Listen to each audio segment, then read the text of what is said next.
കൊല്ലം സുധിയുടെ ഭാര്യ രേണു സുധി വിവിധ മ്യൂസിക് വീഡിയോകളും റീലുകളും ശ്രദ്ധിക്കപ്പെട്ടു തുടങ്ങിയതോടുകൂടി സിനിമയിൽ നിന്നും അവസരങ്ങൾ ലഭിച്ചിരിക്കുകയാണ്. അതേസമയം ഗ്ലാമറസായ രേണു അഭിനയിക്കുന്നതിനോടും ഫോട്ടോഷൂട്ട് നടത്തുന്നതിനോടും രേണുവിൻ്റെ ഒരു വിഭാഗം പ്രേക്ഷകർക്ക് എതിർപ്പുണ്ട്.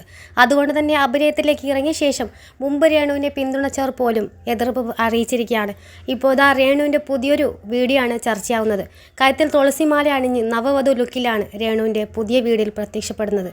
സെറ്റും മുണ്ടും അതിനിണങ്ങുന്ന ബ്ലൗസും ആഭരണവും ഒക്കെ അണിഞ്ഞ് കഴുത്തിൽ ഒരു തുളസിമാല അണിഞ്ഞ് ഒരു ചെറുപ്പക്കാരനൊപ്പം ക്ഷേത്രത്തിൽ നിന്ന് പ്രാർത്ഥിക്കുന്ന രേണുവിൻ്റെ വീഡിയോ ആണ് വൈറലാവുന്നത്. വീഡിയോ പ്രത്യക്ഷപ്പെട്ടതോടുകൂടി രേണു വീണ്ടും വിവാഹിതയായെന്ന സംശയമാണ് പലർക്കും ഉള്ളത്. എന്നാൽ വിവാഹമായിരുന്നില്ല. മ്യൂസിക് വീഡിയോയ്ക്കോ ഷോർട്ട് ഫിലിമിനോ വേണ്ടിയാണ് രേണു നവവധുവിൻ്റെ വേഷത്തിൽ അഭിനയിച്ചത്. പതിവ് പോലെ ഇത്തവണയും പ്രശംസയേക്കാൾ കൂടുതൽ വിമർശനമാണ് രേണുവിന് ലഭിക്കുന്നത്. യാഥാർത്ഥ വിവാഹമല്ല, ഷൂട്ടിങ്ങിന് വേണ്ടി നവവധുവായി ഒരുങ്ങിയതാണെന്ന് മനസ്സിലാക്കാതെയാണ് പലരും രേണുവിനെ വിമർശിച്ച് കമൻറ്റുകൾ കുറിച്ചിരിക്കുന്നത്. നെഗറ്റീവ് പബ്ലിസിറ്റി വെച്ചുകൊണ്ട് തന്നെ സോഷ്യൽ മീഡിയയിൽ ലൈവായിട്ട് നിൽക്കണമെന്നാണ് രേണുവിൻ്റെ ആഗ്രഹം.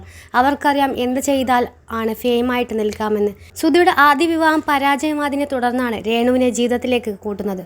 സുധിയുടെ ആദ്യ വിവാഹത്തിലെ മകനും ഇപ്പോൾ രേണുവിൻ്റെ സംരക്ഷണത്തിലാണ്. സിനിമാ സീരിയൽ രംഗത്തെ സെലിബ്രിറ്റികളുടെ വിശേഷങ്ങൾക്കായി ഈ ചാനൽ സപ്പോർട്ട് ചെയ്യാൻ മറക്കല്ലേ.